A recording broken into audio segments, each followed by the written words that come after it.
Welcome to let's educate let पर फिर आपका स्वागत है। हम आपके लिए आए हैं यूपीपीसीएल असिस्टेंट की कंप्यूटर ओ लेवल के कुछ क्लासेस हम आज से स्टार्ट करेंगे। ये डिपेंड करेगा कि ये डेली आती हैं या एक दिन छोड़ के एक दिन आएंगी। तो ये कुछ दरअसल हम अभी ज़्यादा बिजी चल रहे हैं। जो हमारा पेड बैच है, हमारे दो पेड बैच चल रहे हैं अकाउंट्स के, तो उनकी क्लासेस बनाने में हम ज़्यादा व्यस्त हैं फ़िलहाल। और एक जो आपकी बुक आएगी आपकी यूपीपीसीएल असिस्टेंट अकाउंटेंट में, जो अकाउंट्स ऑडिट की 1000 कलम प्लस एमसीक्यू हैं, उसमें उस बुक को बना रहे हैं, जिसके कारण हमारी जो कंप्यूटर क्लासेस हैं वो डिले हो रही हैं। ठीक है, तो आप क्या कीजिए, आप तब तक, अगर आपके पास बुक्स हैं, मैंने पहले भी बताया था कि आप बुक्स ले लीजिए, जिसमें आपकी प्रोफेसर सतीश जैन की इंग्लिश मीडियम के लिए बताया था, और गोल्ड की आती है, टी बालाजी की आती है। आप बुक्स ले लीजिए, बुक्स से आप तैयार कीजिए। ठीक है, और फिर हमारी वीडियो को प्रैक्टिस करने के लिए आप देख सकते हैं। ठीक है, तो हम आज स्टार्ट करेंगे। इसमें सबसे पहले हम जो है आप जो प्रीवियस ईयर पेपर है वो देखेंगे। प्रीवियस ईयर पेपर हम इसलिए देखेंगे क्योंकि प्रीवियस ईयर पेपर से हम ये जानने की कोशिश करेंगे कि जो एग्ज़ाम में है वो किस लेवल के आते हैं, किस टाइप के क्वेश्चन आते हैं, क्या टॉपिक इम्पोर्टेंट है, ये सब जानने के लिए जो है वो हमें प्रीवियस ईयर पेपर देखने की ज़रूरत है। ठीक है, तो यहाँ पे हम क्लास आज की स्टार्ट करते हैं। ठीक है, तो सबसे पहले हम देखेंगे प्रीवियस ईयर का पेपर। इस साल का पेपर देखेंगे सबसे पहले। जो है हम जो अभी 13 सितंबर का जो एग्ज़ाम हुआ था, उसके जो एग्ज़ाम में जो ओ लेवल के क्वेश्चंस आए थे वो हम यहाँ पे देखेंगे। देखिए, ये जो एग्ज़ाम हुआ था 13 सितंबर वाला, ये थोड़ा इजी लेवल का एग्ज़ाम था। यहाँ पे बहुत इजी आया था। ठीक है, ये आप डेट देख सकते हैं 13 सितंबर की एग्ज़ाम की। ये फर्स्ट शिफ्ट का तो पेपर है। ठीक है, तो कंप्यूटर ओ लेवल से रिलेटेड क्वेश्चंस आए थे। आइए देखते हैं क्वेश्चन नंबर 1। हम यहाँ पे जो है वो अपने क्वेश्चन देख के चलेंगे। ठीक है, तो सबसे पहले a dash is a hardware device which is used to receive, analyze, forward the incoming packet to another network। ऐसा कौन सा डिवाइस है जो जो पैकेट आते हैं, इनकमिंग पैकेट्स को एक नेटवर्क से दूसरे नेटवर्क पर भेजता है। तो आप सभी ने सुना भी होगा और देखा भी होगा, आप सभी के घर में होता है राउटर। राउटर का जो काम होता है वो यही होता है, वो जो पैकेट सिग्नल्स आते हैं पैकेट्स में, उनको एक नेटवर्क से दूसरे नेटवर्क तक फॉरवर्ड करता है। ठीक है, तो यहाँ पे जो फॉरवर्डिंग डाटा पैकेट है वो बिटवीन कंप्यूटर नेटवर्क, वो राउटर है। तो यहाँ पे जो करेक्ट आंसर है वो है राउटर। यूएसबी आपका यूनिवर्सल सीरियल बस होता है, जो अनेबल करता है communication between device and host. ठीक है, और मॉडर्न आपका पता ही है, मॉडर्न क्या होता है, मॉड्यूलर डिमोड्यूलर, जो कन्वर्ट करता है डिजिटल, जो डिजिटल फॉर्मेट में होता है उसको ये मॉडर्न कन्वर्ट करता है। और रिपीटर सिग्नल को रिपीट करता है। जो सिग्नल ब्रेक हो जाते हैं उनको जो रिपीटर है वो रिपीट करता है सिग्नल को। यहाँ पे करेक्ट आंसर था। इजी क्वेश्चन था, एवरेज लेवल का क्वेश्चन था कह सकते हैं आप, ज़्यादा टफ ये क्वेश्चन यहाँ पे। Second question, in C hash a variable name can start with. C hash में जो वेरिएबल नेम है इससे स्टार्ट होगा डैश एंड डैश ऑन। देखिए, अगर आपने सी हैश लैंग्वेज पढ़ी हो तो उसमें आपको बताया जाता है कि जो वेरिएबल नेम है वो लेटर, वो आपका लेटर, डिजिट, लेटर में अल्फ़ाबेट आते हैं, and underscore, digit and underscore, इन तीन फॉर्म में ही हो सकता है। या तो कोई अल्फ़ाबेट होगा या डिजिट होगा या अंडरस्कोर होगा, इन तीन के अलावा नहीं हो सकता। ठीक है, और जो वेरिएबल का नेम है वो स्टार्ट सिर्फ अल्फ़ाबेट और अंडर स्कोर से ही होगा। इससे होगा अल्फ़ाबेट और अंडरस्कोर से, डिजिट से स्टार्ट नहीं होगा। यहाँ पे आप देख सकते हैं करेक्ट आंसर यहाँ पे डी हो जाएगा। उसके बाद क्वेश्चन 3, क्वेश्चन 3 देखते हैं। NIC is an hardware, NIC is an hardware component used to connect a computer with another computer onto a network. What does NIC mean? आपको पता है NIC नेटवर्क इंटरफेस कार्ड होता है। ये अगर यहाँ पे एक तरीके से कह दे कि NIC की यहाँ पे जो है वो फुल फॉर्म आपसे पूछी गई थी, और ये भी बहुत ही इजी क्वेश्चन था। अगर आपने थोड़ा बहुत पढ़ा होगा तो आप बड़ी आसानी से कर लोगे। तो इस बार का जो पेपर था मैं आपको बता के चलूँ बहुत ही इजी पेपर आया था कंप्यूटर ओ लेवल का। तो आप देख सकते हैं बड़ा ही सिंपल था, बेसिक जिसने किया होगा उस स्टार्टिंग के 3 क्वेश्चन जो है वो यहाँ पे बहुत ही इजी थे। ठीक है, और ये यहाँ पे एक क्वेश्चन गायब हो गया। यहाँ पे क्वेश्चन 4 था, क्वेश्चन 4, हाँ यहाँ पे क्वेश्चन 4 था SQL स्टैंड फॉर। यहाँ पे जो आपका क्वेश्चन 4 था वो था आपका SQL स्टैंड फॉर। तो यहाँ पे क्वेश्चन 4 था आपका SQL स्टैंड्स फॉर। यहाँ आपको पता था SQL का मतलब होता है स्ट्रक्चर्ड क्वेरी लैंग्वेज। ये भी एक बहुत ही इजी क्वेश्चन आया था। स्ट्रक्चर क्वेरी लैंग्वेज क्या है? एक प्रोग्रामिंग लैंग्वेज, एक प्रोग्रामिंग लैंग्वेज। के बाद नेक्स्ट क्वेश्चन देखते हैं, क्वेश्चन 5। नेक्स्ट क्वेश्चन देखते हैं, क्वेश्चन 5। क्वेश्चन 5 कहता है which of the following statement related to C language is true? Which of the following statement related to C language is true? The structure is user-defined data type that enable us to store the collection of data types. जो structured होते हैं वो एक user defined होते हैं और वो data types को जो है स्टोर करने में मदद करते हैं। यहाँ पे जो पहली स्टेटमेंट वो करेक्ट है। Structure and union are keyword and they are used to define structure. बिल्कुल सही। यहाँ पे स्ट्रक्चर और कीवर्ड, यूनियन जो है, दो तरह के कीवर्ड होते हैं जो हम यूज़ करते हैं स्ट्रक्चर एंड यूनियन को डिफाइन करने के लिए। तो ये भी क्वेश्चन आप देख सकते हैं सी लैंग्वेज में से ये एक क्वेश्चन आया था। उसके बाद next question, how many bit are there in IP4? How many byte, how many bits are there in IP4? तो आपको अगर IP4 पता होगा, IP4 में जो 32 बिट होती है, IP4 में आपकी 32 बिट होती हैं और IPv6 में आपकी 128 बिट्स होती हैं। IPv6 में आपकी 128 बिट्स जो है वो होती हैं। के बाद नेक्स्ट क्वेश्चन देखते हैं, which of the following are used for combining different kind of media format and deliver them as multimedia. ये जो एक फोर्थ बुक होती है मल्टीमीडिया की, उससे ये बड़ा सिंपल सा क्वेश्चन आया था। बेसिक सा क्वेश्चन है कि जो डिफरेंट मीडिया फॉर्मेट होते हैं उनको कंबाइन करने के लिए हम क्या टूल इस्तेमाल करते हैं। अगर आप नॉर्मल से भी इसको ध्यान से देते तो इसमें आप देख सकते हैं टूल सिर्फ एक के आगे लगा है, मल्टीमीडिया ऑथराइजिंग टूल, बाकी यहाँ पे नहीं है। तो ये डिफरेंट काइंड ऑफ मीडिया को कंबाइन करने के लिए यहाँ पे जो करेक्ट आंसर था वो था 7 का B, multimedia authorizing tool. Question 8, the dash element is the root element of HTML। बड़ा ही सिंपल क्वेश्चन, बेसिक क्वेश्चन आया है HTML से।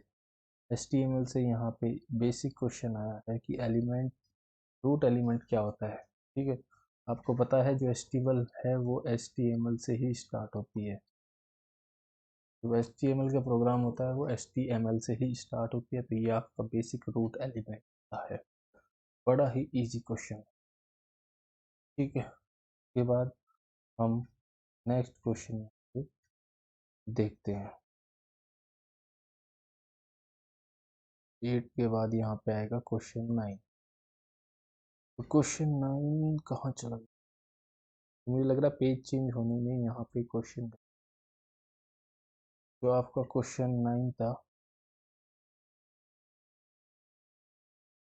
वो क्वेश्चन 9 था आपका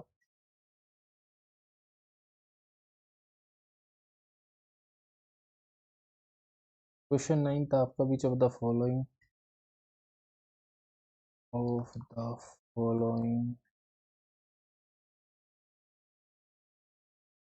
is a part of CPU.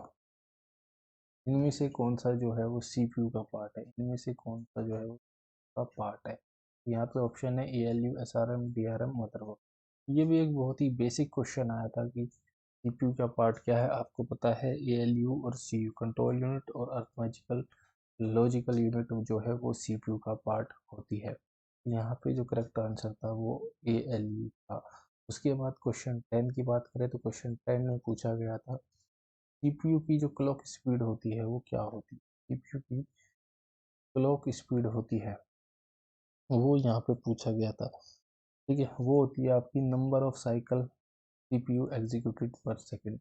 Number of cycle CPU executed per second.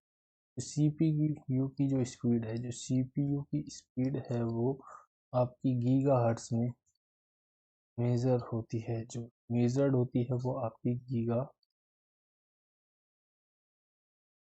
में आपकी सीपीयू की होती है, और ये होती है number of cycle CPU execute पर सेकंड। ठीक है, उसके बाद देखते हैं question 11, which of the following is the best example. Internet is the best example of. Internet किस चीज़ का बेस्ट एग्जांपल है, तो आपको पता ही होगा इंटरनेट जो है वो वाइड एरिया नेटवर्क का एग्जांपल है। वाइड एरिया नेटवर्क का एग्जांपल है आपका इंटरनेट। फिर अगला क्वेश्चन 12, फिर से इजी क्वेश्चन। यूएसबी का फुल फॉर्म क्या होता है। तो यूएसबी का फुल फॉर्म यहाँ पे होता है यूनिवर्सल सीरियल बस। ये भी बड़ा इजी क्वेश्चन था। इस बार जो क्वेश्चंस थे वो बड़ा इजी था, पेपर बड़ा इजी आया था। ठीक है, अब ये मान के मैं चलिए इस बार भी इजी आएगा। दिसंबर में हो सकता है पेपर टफ आए, क्योंकि वैकेंसी ज़्यादा है और पहला पेपर इससे इजी ऑलरेडी आ चुका है। ठीक है, नेक्स्ट क्वेश्चन देखते हैं 13, which of the following category of port is generally used to connect a monitor to a computer. Video card, एक मॉनिटर को कंप्यूटर से जोड़ने के लिए हम क्या यूज़ करते हैं, तो बड़ा ही सिंपल सा था। VGA पोर्ट होता है जो आपका videographic array, videographic array VGA होता है, तो हम बोलते हैं videographic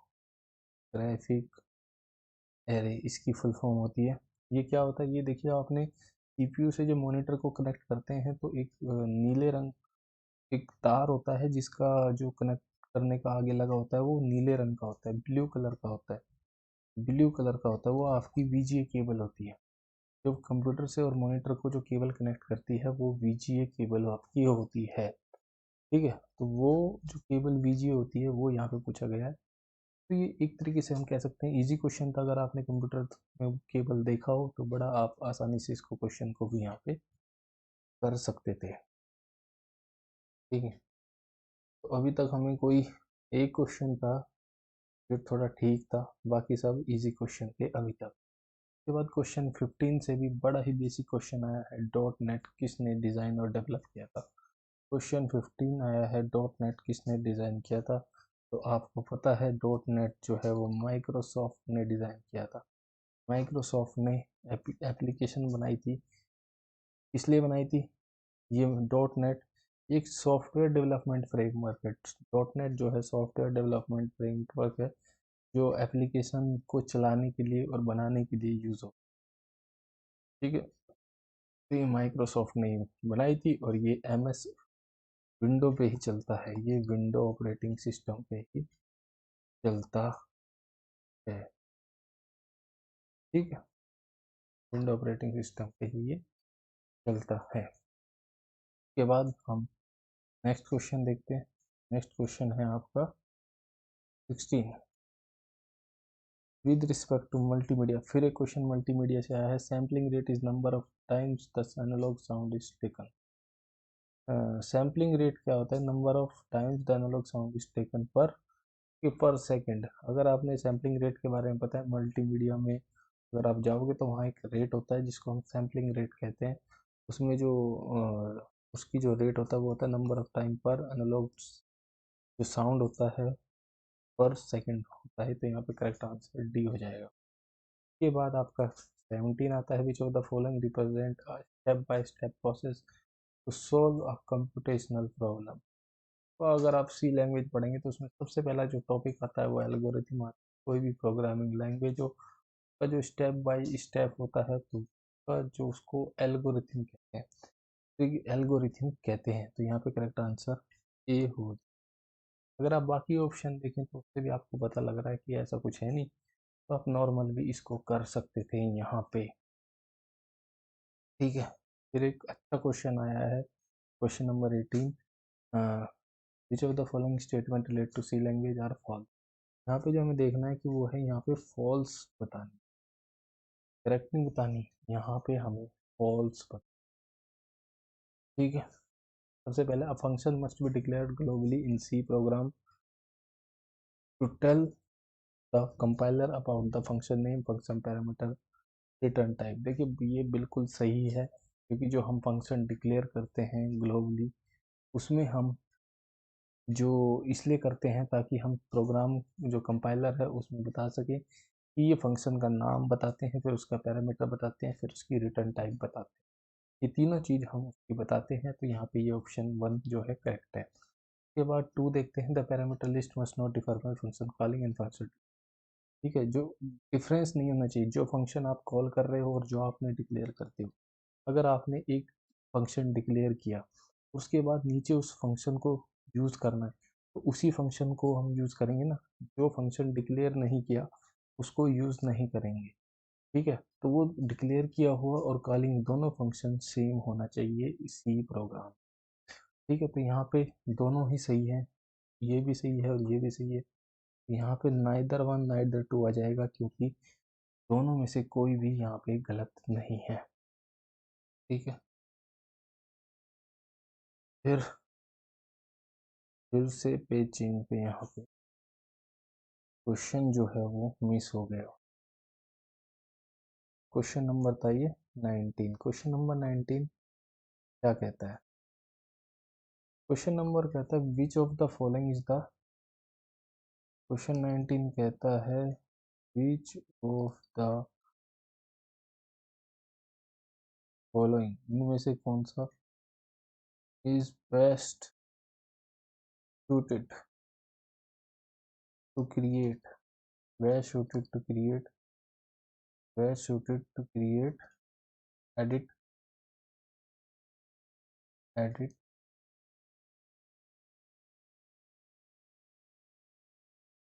edit, save and save, edit, save professional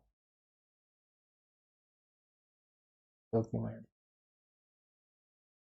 documents like letter and report. Letter and report किस उसमें बनाई जाती है? बड़ा ही सिंपल क्वेश्चन था, आपको पता ही है। लेटर वगैरह जो है वो MS वर्ड में आपके बनाए जाते हैं, तो ये भी एक सिंपल क्वेश्चन। ठीक है, which of the following field can not be left blank while sending.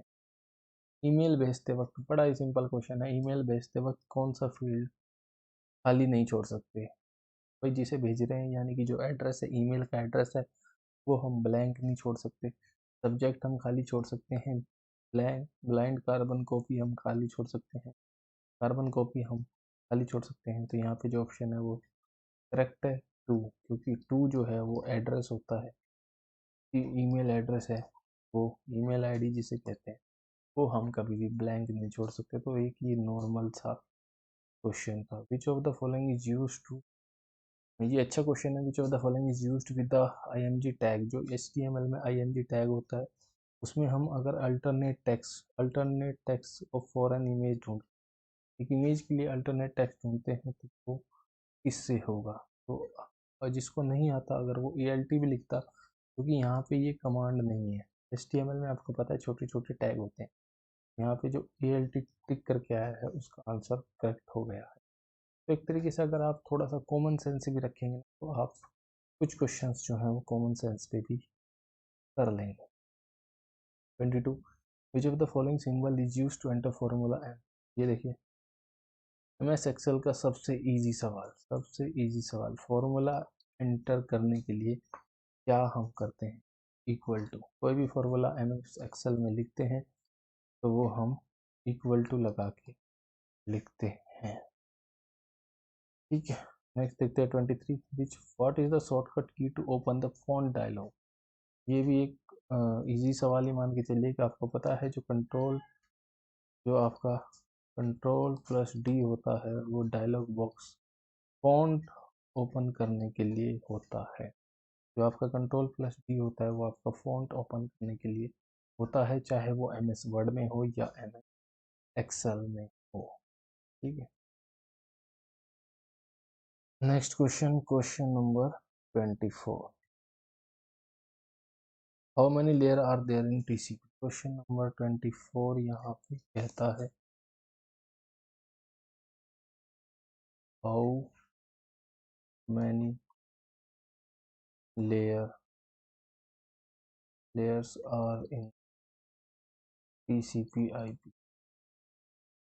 ठीक है, TCP IP network, TCP IP network में कितनी लेयर होती है। तो आप सभी को अगर याद हो जो TCP IP नेटवर्क है उसमें 5 लेयर होती हैं। 5 लेयर हो जो आपकी हैं एप्लीकेशन लेयर, ट्रांसपोर्ट लेयर, फिर आपकी नेटवर्क लेयर। ठीक है, फिर आपकी आ गई डाटा लिंक लेयर और लास्ट आपकी आ गई फिजिकल लेयर। ठीक है, तो यहाँ पे ये 5 लेयर होती हैं जो आपकी TCP IP में। और वैसे नेटवर्किंग में 7 लेयर होती हैं। नेटवर्किंग में 7 लेयर होती हैं, तो 5 तो ये होगी और 2 और आती हैं सेशन और प्रेजेंटेशन। ठीक है, तो ये भी एक तरीके से नॉर्मल सही सवाल था। Which of the following is the valid keyword इन। ये 32 टाइप्स ऑफ कीवर्ड्स है सी लैंग्वेज में। 32 टाइप्स ऑफ कीवर्ड्स हैं जो वैलिड हैं और डिक्लेयर कर रखे हैं सी लैंग्वेज में ऑलरेडी। 32 टाइप्स ऑफ कीवर्ड्स हैं। कीवर्ड्स क्या होते हैं? कीवर्ड्स जो होते हैं वो रिजर्व वर्ड होते हैं, प्री डिफाइंड रिजर्व वर्ड्स होते हैं। प्री डिफाइंड यानी कि पहले से घोषित किए हुए, पहले से डिफाइंड किए हुए जो आपके वर्ड्स होते हैं पहले से ही सी लैंग्वेज ने वो रिजर्व कर लिए हैं। उनका पहले से ही मतलब जो है मीनिंग है वो डिफाइन हो चुका है कि अगर ये वर्ड आया तो ये होगा। ठीक है, ऐसे 32 कीवर्ड्स हैं जो ऑलरेडी डिफाइंड है। ठीक है, और इसके अलावा आप डिक्लेयर कर सकते हैं कोई भी, इनको यूज़ नहीं कर सकते। इनका जो फंक्शन डिफाइंड है आप इनको उसी के लिए यूज़ करेंगे, अदर के लिए आप यूज़ नहीं करेंगे। क्वेश्चन नंबर 20, ये ठीक ठाक अच्छा क्वेश्चन था ये। Which of the following provide the slot to connect graphic card. आपको पता है जो ग्राफिक कार्ड होता है उसको उसका स्लॉट होता है, उसको हम क्या कहते हैं? AG स्लॉट, AGP स्लॉट कहते हैं हम उसको। AGP, AGP का मतलब होता है एक्सीलरेटेड ग्राफिक्स पोर्ट। ठीक है, ये डिज़ाइन किया जाता है ताकि हम वीडियो कार्ड को जो है कंप्यूटर से अटैच करें। यहाँ पे AGP आपका करेक्ट ऑप्शन हो जाएगा। फिर विच of the following is not an valid email ID. देखिए क्वेश्चन जो है ये लगभग इस क्वेश्चन में डाउट है। क्वेश्चन में डाउट इसलिए है क्योंकि इसके सारे आंसर लगभग जो है वो करेक्ट है। अगर आप देखेंगे valid email ID, valid email ID क्या होती है? वैलिड ईमेल आईडी में सबसे पहले @ ऐसे होती है आपकी। ठीक है, तो ये होता है आपका ईमेल डोमेन, यहाँ पे आता है आपका ईमेल डोमेन, यहाँ पे आपका आता है ईमेल प्रीफिक्स, जो जैसे gmail.com ऐसे होता है ना, प्रीफिक्स कहते हैं उसको। ठीक है, ईमेल में आप अल्फ़ाबेट यूज़ करते हैं, ईमेल में आप अंडरस्कोर यूज़ कर सकते हैं। ठीक है, ईमेल में आप alphabets under score digits use कर सकते हैं, ठीक है। और ये डैश वगैरह जो पीरियड्स होते हैं वो भी यूज़ कर सकते हैं, जो आपके सिंबल्स होते हैं जैसे डैश वो हम यूज़ कर सकते हैं, ठीक है। सक्सेस जीमेल ये करेक्ट है, कैपिटल ये इसका कोई डिफरेंस नहीं होता, तो ये एक वैलिड ईमेल है। success@gmail. ये स्मॉल कर दिया है तो ये भी एक वैलिड ईमेल है। success.institute. भी आप यूज़ कर सकते हैं। उसके बाद success-institute, देखिए ये वाली ईमेल भी आप यूज़ कर सकते हैं। कभी आप मेल भेज के देखना डैश वाली, ये भी आप यूज़ कर सकते हो, कई जगह ये भी ईमेल आपको देखने को मिलती है। यहाँ पे जो करेक्ट था वो चारों ऑप्शन यहाँ पे आपके जो है वो करेक्ट थे। अब पता नहीं इन्होंने ऑब्जेक्शन फाइल किया गया है यहाँ, इस देखना ये होगा कि यहाँ पे क्या डिसीजन आता है, ठीक है। वैसे आप चारों पे जो है वो ईमेल जो है वो कर सकते हो, ईमेल पे वो यहाँ पे मना नहीं करता है, ठीक है। तो आप चारों में से कोई भी यूज़ कर सकते हो, तो वो कभी भी इनवैलिड इसको नहीं बताएगा। यहाँ पे नेक्स्ट चलते हैं, तो यहाँ पे चारों ऑप्शन जो है वो राइट, करेक्ट ऑप्शन यहाँ पे एक तरीके से नहीं दिया गया।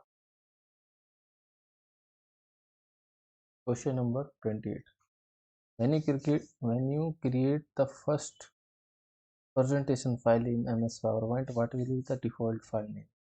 ये भी एक इजी क्वेश्चन था, आपको पता ही है जो पावर पॉइंट होती है उसका जो नॉर्मल नाम होता है वो होता है आपका प्रेजेंटेशन नाम, भी easy. Next question, question number 29,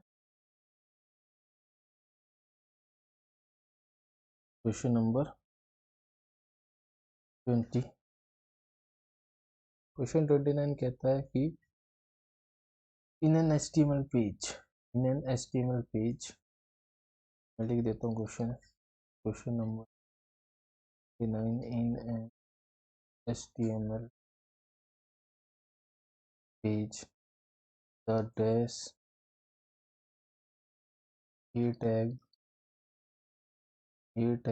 defines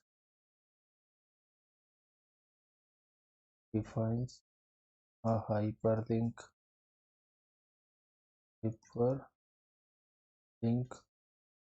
and its dash attribute specify the URL of the page link goes to। यहाँ पे हाइपरलिंक का जो ए टैग होता है वो डिफाइन करता है हाइपरलिंक का जो एट्रीब्यूट होता है वो होता है HREF। हाइपरलिंक का जो एट्रीब्यूट होता है वो होता है CHR। तो यहाँ पे ऑप्शन है, ठीक है। फिर नेक्स्ट देखते हैं आप, ये एवरेज टाइप ऑफ क्वेश्चन था, which of the following can be used to reload the current page. आपको पता है जो करंट पेज है तो Shift+F5 से आप रिफ्रेश करते हैं, शिफ्ट प्लस क्रोम में Shift+F5 से आप जो पेज है वो रिफ्रेश करते हो, इग्नोरिंग कैच्ड कंटेंट, ठीक है, पेज रीलोड करने के लिए। फिर एक नेक्स्ट क्वेश्चन MS सेल से आया था, इसमें फ्लोर दिया गया था। फ्लोर क्या होता है, देखिए जो फ्लोर होता है ना, मैं बताता हूँ, फ्लोर जो है वो राउंड ऑफ करता है, फ्लोर आपका राउंड ऑफ करता है, किसके राउंड ऑफ करेगा, जो वैल्यू दी होगी। यहाँ पे देखिए दिया हुआ है आपका फ्लोर 14, ठीक है। तो जो ये 14 है इसको 4 के मल्टीपल में राउंड ऑफ करना, के मल्टीपल में 4 के मल्टीपल पे 14 जो यहाँ पे दिया होता है, जैसे ये 14 दिया हुआ है, इससे आगे नहीं जाना है, इससे पीछे ही रहना है, 14 से आगे हम नहीं जाएंगे, ठीक है। और मल्टीपल किसका देखेंगे, 4 का, तो 4 8 12, 4 8, 4 1 जा 4, 4 2 जा 8, 4 3 जा 12, यहाँ पे 12 आंसर आ जाएगा, यहाँ पे आंसर जो है 12। क्योंकि 12 से आगे जो है 4 का टेबल में वो 16 आता है, और 14 से आगे हमें नहीं जाना है। 14 से पहले 12 आता है, तो 12 आंसर हो जाएगा, 8 नहीं होगा क्योंकि 8 से आगे 12 आता है। 14 से पहले जो भी पहला वो 14 के सबसे पास मल्टीपल होगा 4 का, वो आंसर आ जाता है अगर आप फ्लोर फंक्शन लगाते हैं। ठीक है, फिर question number 32, in an HTML page the dash image tag is used to embedded an image and it dash attribute specify the path of an image. देखिए जो IMG इमेज टैग होता है उसमें जो पाथ ऑफ इमेज जो display करना होता है वो आप किस एट्रीब्यूट के तहत करते हैं, तो ये SRC एट्रीब्यूट है, ये आप देखें। नेक्स्ट क्वेश्चन देखते हैं, क्वेश्चन नंबर 30। क्वेश्चन नंबर में जो था आपका दिया है, ये देखिए इंट, ये दिया है आपका int array bracket is equal to 2 3 5 2 3 4 5। ये एक एरे डिक्लेरेशन दी गई है। ये क्या है आपकी क्वेश्चन में एरे डिक्लेरेशन दी गई है, तो ये इजी क्वेश्चन है। ये भी एरे डिक्लेरेशन दिया गया था, आउटपुट बताना है, what will be the output of array declaration. तो आपने अगर एरे थोड़ा बहुत ही पढ़ा है तो आपको पता है हम यहाँ से काउंट करते हैं। ठीक है, ये इसने कहा है हमें 2 प्रिंट करना है। क्या प्रिंट करना है? सेकंड पोजीशन, सेकंड पोजीशन जो है वो प्रिंट करनी है। ठीक है, अब सेकंड पोजीशन क्या होती है? ये नहीं, सेकंड पोजीशन 3 नहीं होती। एरे में हम 0 से स्टार्ट करते हैं, 0 1 2 3 4 5 6 ऐसे काउंट करते हैं। एरे में हम जो है वो 0 से काउंट करते हैं। तो यहाँ पे आप काउंट कीजिए, यहाँ पे जो है आप काउंट कीजिए।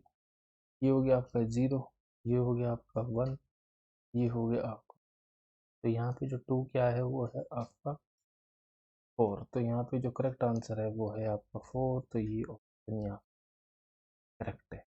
ठीक है, अब बात करते हैं हम नेक्स्ट क्वेश्चन। नेक्स्ट क्वेश्चन है आपका question number 34। What is the keyboard shortcut to perform redo operation? बड़ा ही इजी क्वेश्चन, आपको पता है कंट्रोल प्लस वाई जो है वो आपका रीडू होता है, कंट्रोल प्लस जेड आपका अंडू होता है।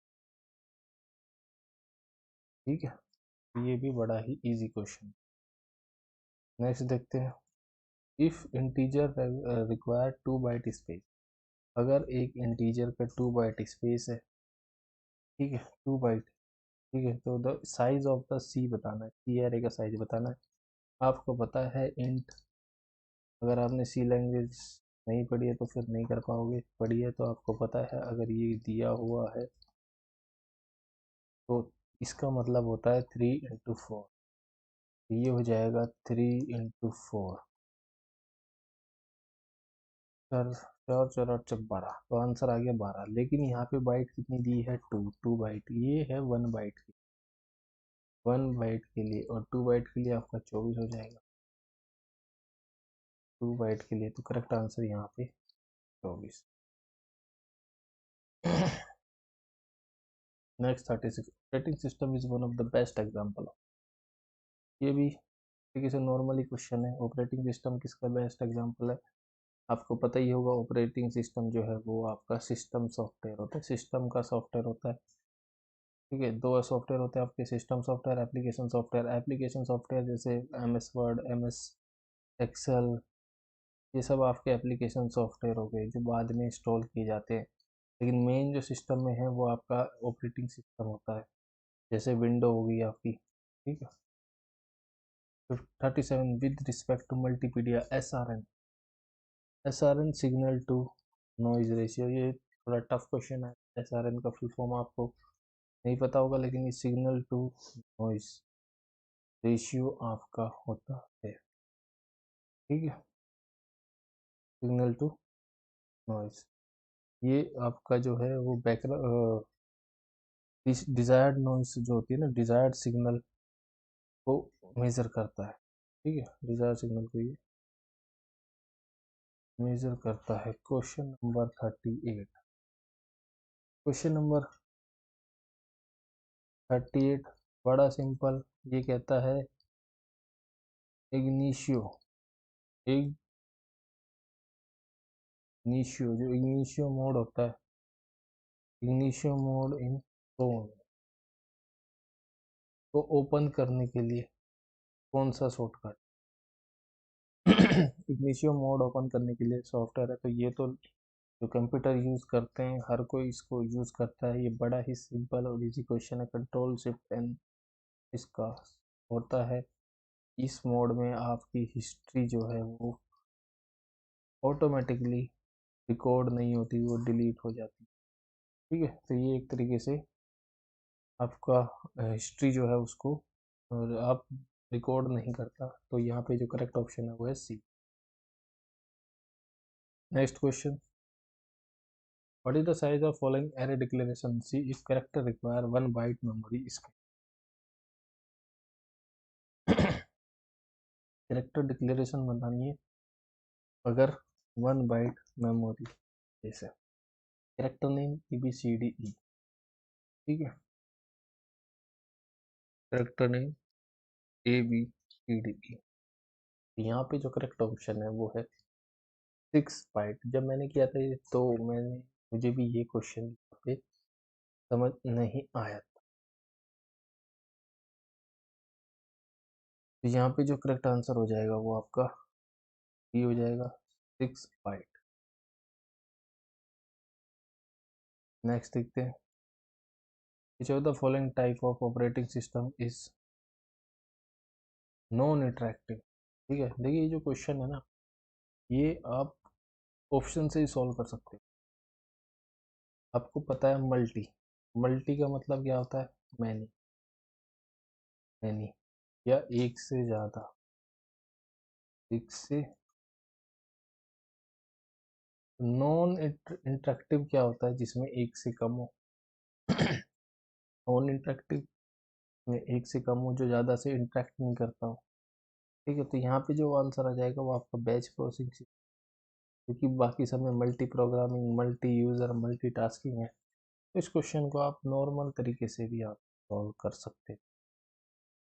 ठीक है, फिर the lifetime longevity of static variable is C. एक स्टैटिक वेरिएबल की जो है वो लाइफ टाइम कितनी होती है, प्रोग्राम के स्टार्ट से लेके मेन तक, मेन प्रोग्राम के एंड तक जो है वो वेरिएबल अगर आपने डिक्लेयर कर दिया तो वो लास्ट तक रहेगा। ये भी एक बेसिक क्वेश्चन था। फिर the language of C, very very easy question, Dennis Ritchie ने सी लैंग्वेज डिक्लेयर की थी। फिर इनमें से which of the following statement is correct, which of the following statement is, यहाँ पे पूछा गया है true, which of the following statement is true और फॉल्स। ठीक है, जो ASP.NET होता है वो एक वेब बेस्ड फ्रेमवर्क है, डिजाइन एंड डेवलप्ड बाय। ठीक है, तो आपको बता दो पीछे क्वेश्चन आया था कि जो .NET फ्रेमवर्क है वो किसने डेवलप किया है, तो वहाँ पे आंसर था माइक्रोसॉफ्ट। अगर आप ये क्वेश्चन पढ़ लेते तो यहाँ पे इसका आंसर ऑलरेडी दिया हुआ है माइक्रोसॉफ्ट। तो इस वाले क्वेश्चन को देख के आप ये वाला क्वेश्चन भी कर सकते हैं। ठीक है, उसके बाद ASP.NET provide fantastic integration of HTML CS जावा। आपको पता ही है तीनों यूज होते हैं ASP.NET में, HTML CSS और जावा स्क्रिप्ट। यहाँ पे जो दोनों ही ऑप्शन यहाँ पे ट्रू हो गए बाय माइक्रोसॉफ्ट, तो यहाँ पे ए ऑप्शन। ASP जो .NET है वो आपको पता ही है कि माइक्रोसॉफ्ट ने वो डेवलप की।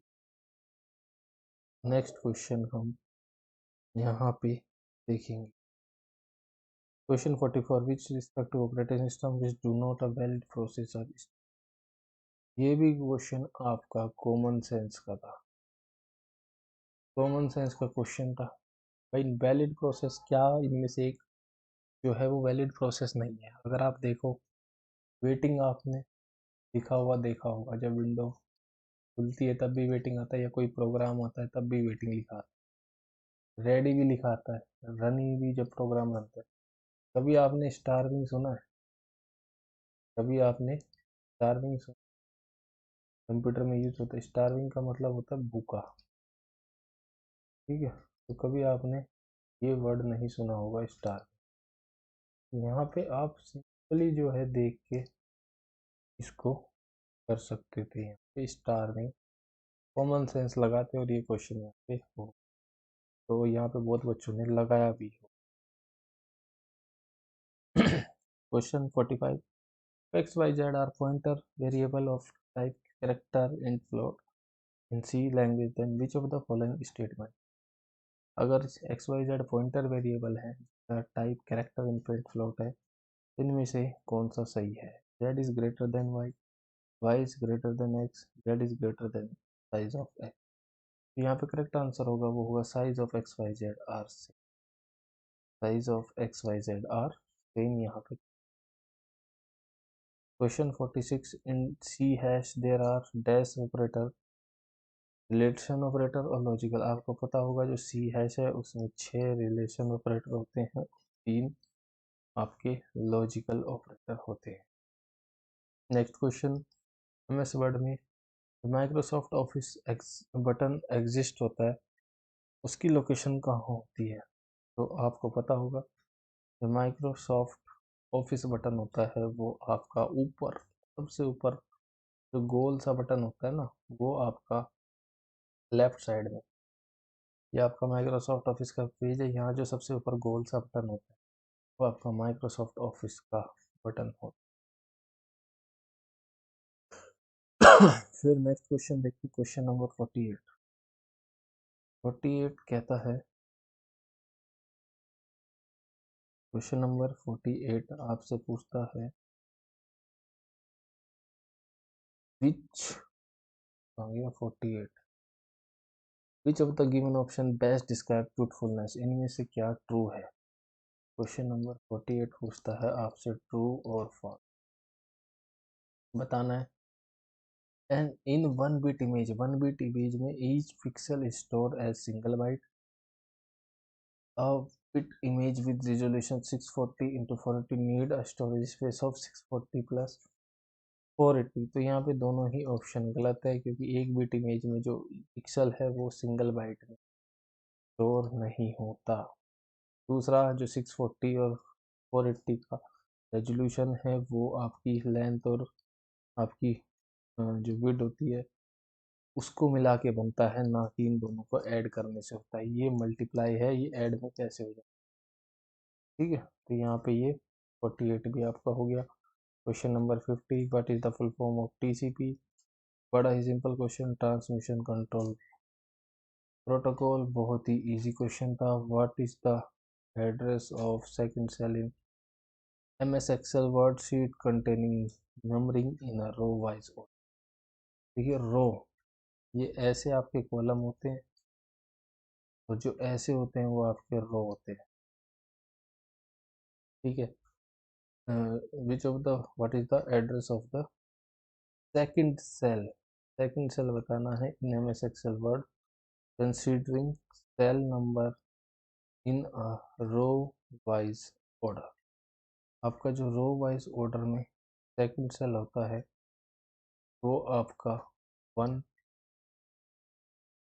2, रो में चलेंगे, रो वाइज ऑर्डर मतलब रो वाइज चलेंगे हम, ऐसे रो वाइज चलेंगे। पहला होता है आपका A1, दूसरा होता है आपका B1, फिर CD, यहाँ पे होगा ये 2, यहाँ होगा B1, ये सारे 1 होते हैं, ये 2, ये 3, ये 4। तो यहाँ पे रो वाइज चले अगर हम, तो सेकंड सेल ये हो गया P का 1, करेक्ट ऑप्शन यहाँ पे 50 हो गया, 50 का A हो गया। ठीक है, अब क्वेश्चन ये आता है कि पेपर तो इजी आया है, ठीक है, क्या इसमें आप 25 मार्क्स स्कोर कर सकते थे? क्या इसमें आप 25 मार्क्स स्कोर कर सकते थे? देखिए हम काउंट करते हैं कि क्या इसमें हम 25 मार्क्स स्कोर कर सकते थे। ठीक है, तो ये एक बेसिक क्वेश्चन हुआ, 1 मार्क्स हम चलेंगे क्योंकि ये बहुत ही इजी क्वेश्चन था।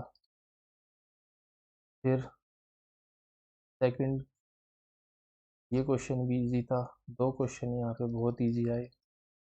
ये हम थोड़ा टफ मान के चलते हैं जो आपका थर्ड था।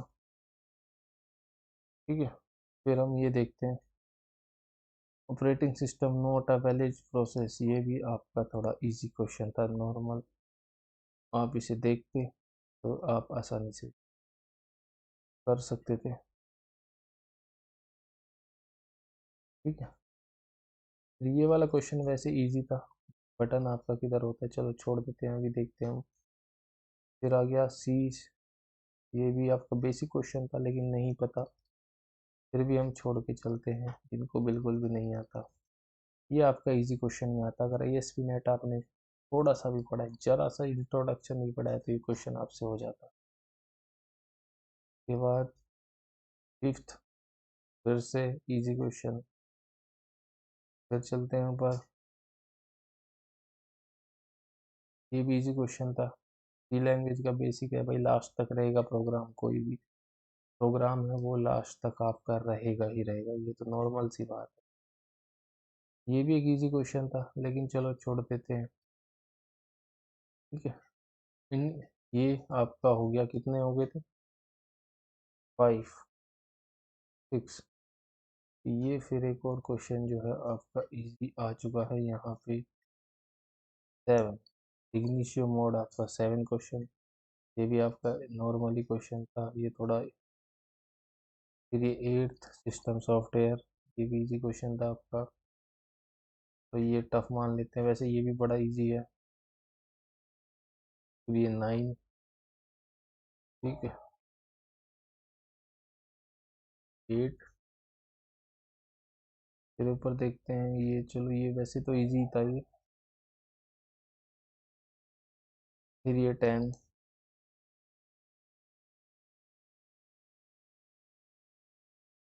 ठीक है, 10 क्वेश्चन बहुत इजी हैं जो हम सिंपल से।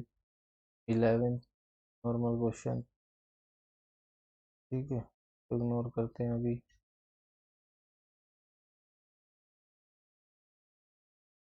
ये 12 क्वेश्चन, ये भी इजी था। 5 होते हैं, आपको पता होगा। वैसे कीवर्ड वाला भी हम मान के चल सकते हैं इजी है, क्योंकि 32 कीवर्ड होते हैं, उसमें से बड़ा आसान होता है ढूंढना। पर चलिए 12। फॉन्ट का 13, ये इजी क्वेश्चन में आता है आपका, बिल्कुल पता ही होता है लगभग। ये 14 सबसे इजी। ठीक है, फिर ये 15।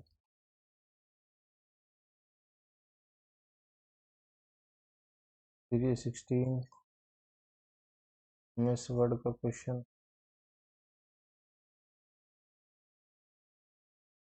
फिर ये 17 एल्गोरिदम, आपको पता ही होता है, बेसिक है, सी में सबसे पहले यही पढ़ते हैं। 18 एनालॉग साउंड। 18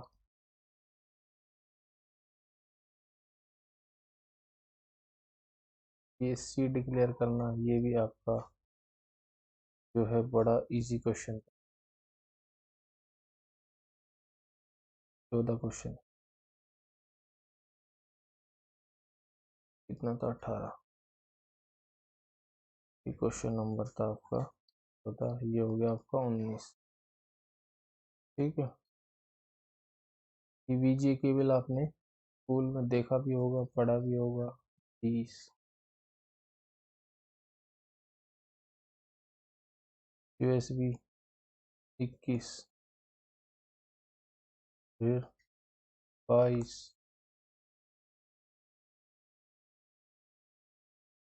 ये 23 बेसिक क्वेश्चन। ये 24 HTML स्टार्ट ही HTML से होता है,